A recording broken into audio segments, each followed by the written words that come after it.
Speeches విందాము. And yes, ఆ తరుణం, ఆ మూమెంట్ రానే వచ్చింది.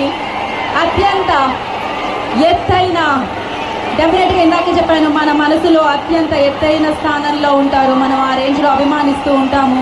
సో అలాంటిది అభిమానులు అభిమానంతో చేసే ఈ అద్భుతమైన కార్యక్రమం 256.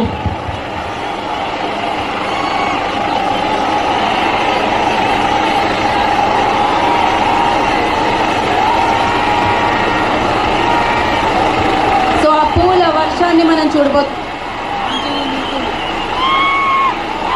సో లండన్ నుంచి వచ్చిన శ్రీనివాస్ గారు కూడా please join the stage. So after 5 minutes అందరినీ మనం వేదిక మీదకి పిలుద్దాము.